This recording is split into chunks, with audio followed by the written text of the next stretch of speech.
August 4, 2024. ఈరోజు ఆదివారమా లేక అమావాస్యనా? ఇది కేవలం క్రైస్తవ పిల్లలు మాత్రమే ఆలోచించి చెప్పాలి. ప్రభునందు ప్రియమైన దేవుని బిడ్డలారా, మీకు ఇది ఒక పరీక్ష.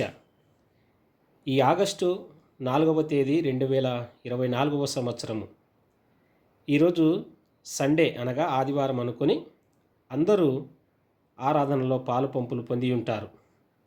మంచిదే, కానీ ఈరోజు అమావాస్య అని ఏ క్రైస్తవుడికైనా ఈ నిజము తెలుసా?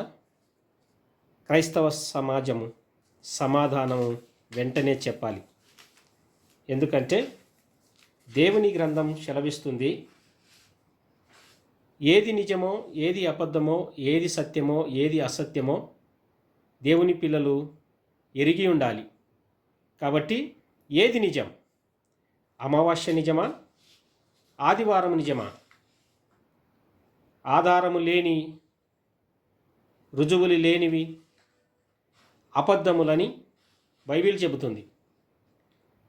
వేటికైతే ఆధారము ఉండదో, దేనికైతే రుజువులు ఉండవో అవి అబద్ధములని బైబిల్ మనకు స్పష్టంగా సెలవిస్తుంది. 1 కొరింథీ పత్రిక 2వ అధ్యాయము 4వ వచనము, మీ విశ్వాసం మనుషుల జ్ఞానమును ఆధారము చేసుకొని ఉండరాదని స్పష్టంగా బైబిల్లో వ్రాయబడి ఉన్నది. కాబట్టి మీ విశ్వాసము ఈరోజు మనుషుల జ్ఞానమును ఆధారము చేసుకొని ఉందా? దేవుని యొక్క జ్ఞానమును, ఆయన యొక్క సృష్టిని ఆధారం చేసుకొని ఉందా? ప్రతి క్రైస్తవుడు ప్రశ్న వేసుకోవాల్సిన సమయం. రాజుల గ్రంథములో 1 రాజుల గ్రంథం 9వ అధ్యాయము 9వ వచనములో, ఆనాటి ప్రజలు ఇతర దేవతలను ఆధారము చేసుకొని పూజించిరి అని వ్రాయబడి ఉంది. మరి ఈరోజు ఇతర దేవతల పేరున ఉన్నటువంటి ఆదివారము, సోమవారము, మంగళవారము, బుధవారము, గురువారము, శుక్రవారము, శనివారము అని గ్రహనామములు అయినటువంటి ఈ 7 గ్రహాల ఈ పేరులను ఆధారము చేసుకొని ఈరోజు క్రైస్తవులు అనుసరించుట లేదా? ఒకసారి ఆలోచించుకోవాలి. అందుకే యెషయా గ్రంథం 30వ అధ్యాయం 12వ వచనం సెలవిస్తుంది, కృత్రిమమును నమ్ముకొని అట్టి వాటిని ఆధారము చేసుకొని ఉన్నారు ప్రజలు అని. కృత్రిమము అనగా మనుషుని వలన తయారు చేయబడిన దానిని కృత్రిమము అంటారు. దేవుని వలన తయారు చేయబడినది ప్రకృతి. కాబట్టి ఒకసారి మీరు చాలా జాగ్రత్తగా దేవుని గ్రంథాన్ని చదవండి. మీరు కృత్రిమమును ఆధారం చేసుకున్నారు అనగా ఒక జ్ఞాని వలన వ్రాయబడినటువంటి క్యాలెండర్ను మీ ఎదుట ఉంచుకొని అది మీకు ఏమి చెప్పకపోయినను, ఏమి బోధించకపోయినను, అది అసలు కదలలేదు, మాట్లాడలేదు, ఎలాంటి సూచనను ఇవ్వలేదు, అయినప్పటికీ మీరు దానిని గోడకు వేలాడతీసి దానిపైనే వేలిపెట్టి చూస్తూ ఇది పలానా దినమని, ఇది పలానా రోజని, ఇది పలానా వారం అంటూ మాయను అనుసరిస్తున్నారు. మీ ఎదుట ఉన్నది మాయ, దానిని మీరు నమ్ముకొని ఉన్నారు. అలాంటి అబద్ధమైనటువంటి భక్తి దేవునికి పనికిరాదని దేవుని గ్రంథం సెలవిస్తుంది. యథార్థమైనటువంటి భక్తి దేవునికి అవసరము. యథార్థమైనటువంటి ప్రవర్తన కలిగినటువంటి వారే దేవుని పిల్లలు. కాబట్టి యథార్థమైనటువంటి ప్రవర్తన నిరీక్షణకు ఆధారమని యోబు గ్రంథం సెలవిస్తుంది. యోబు గ్రంథం 4వ అధ్యాయము 6వ వచనం. అలాగుననే తీతు గ్రంథంలో మనము అనగా తీతు పత్రికను చూసినప్పుడు నిరీక్షణతో కూడిన భక్తికి ఆధారమగు సత్య విషయమై మీరు అనుభవ జ్ఞానము కలిగిన వారుగా ఉండాలని దేవుని గ్రంథం బోధిస్తుంది.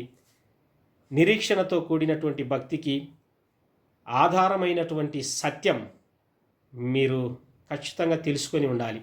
ఎందుకనగా యోహాను సువార్త 4వ అధ్యాయం 24వ వచనంలో, ఆయనను ఆరాధించువారు ఆత్మతోనూ సత్యముతోనూ ఆరాధించువారు కావాలనని దేవుడు కోరుచున్నట్టుగా మనం అక్కడ చదవగలం.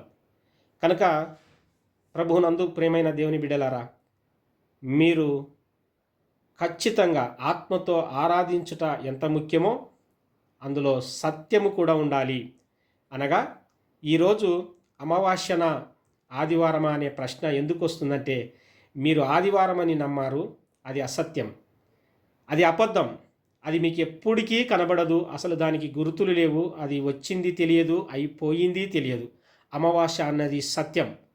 అది ఈరోజు వచ్చింది, రేపు అయిపోతుందనడానికి కొడుక ఆకాశమందు చంద్రుడు చన్నగా కనబడుతూ దినదినానికి పెరుగుతూ తిరిగి అతడు అనగా చంద్రుడు సంపూర్ణ అయినటువంటి దినము పౌర్ణమి అని దేవుని గ్రంథం ప్రకారంగా ఆధారము కలిగినటువంటి సూచనను మనకు దేవుడు అందించాడు. ఆదికాండం 1వ అధ్యాయం 14వ వచనంలో దేవుడు ఈ కాలమానాన్ని మన కొరకు ఇచ్చాడు.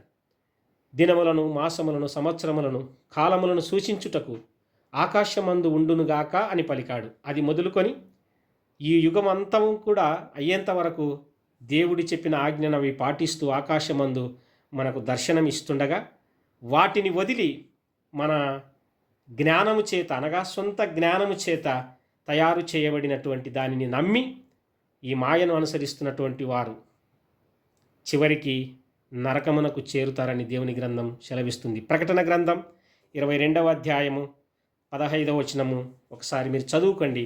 అబద్ధమును ప్రేమించి జరిగించు ప్రతి వాడు వెలపట ఉందురని బైబిల్ స్పష్టంగా సెలవిస్తుంది. అబద్ధమును ప్రేమించి జరిగించు ప్రతివాడు అనగా మీరు ఆదివారం వచ్చిందని దాన్ని ప్రేమించారు, కానీ బైబిల్లో ఉన్న ఆదివారాన్ని కాదు, క్యాలెండర్లో ఉన్న ఆదివారమును. అది శనివారము తర్వాత సోమవారం కంటే ముందర వస్తుంటుంది. అది ఎప్పటికీ మారదు, ఎప్పటికీ కూడా అలాగనే గోడపైన ఉంటుంది. అది అయిపోయిందని చెప్పదు, వచ్చినా అని చెప్పదు, అసలు నేను ఉండాలని చెప్పదు, అది ఏ సూచన ఇవ్వదు.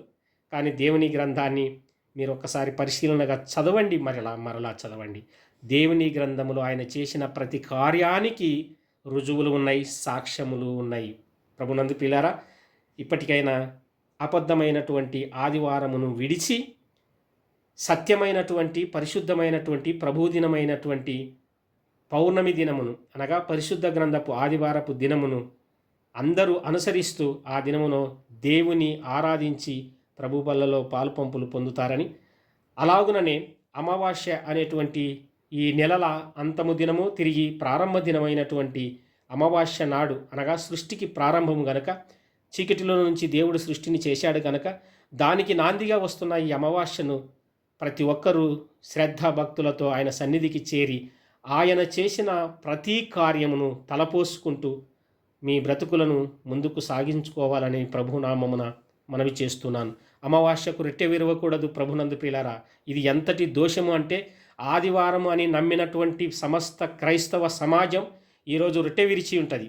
అనగా ప్రభు శరీరం అని రొట్టె విరచటము అది మంచిదే, కానీ అది ఎప్పుడు విరవాలనో ఆ రోజు కాకుండా మిగతా రోజుల్లో ఇరవటము అది పాపం. ప్రతి ఆదివారం రొట్టె విరచాలని బైబిల్ సెలవిచ్చింది కనుక బైబిల్లో ఉన్న ఆదివారం రొట్టె విరిస్తే అది ఆశీర్వాదం. క్యాలెండర్లో ఉన్నటువంటి ఆదివారము అది దేవునిది కాదు, అది అబద్ధము, అది వచ్చినట్టు రుజువులు లేవు. కనుక ఈరోజు మాత్రం అమావాస్య రొట్టె విరచటము పాపం.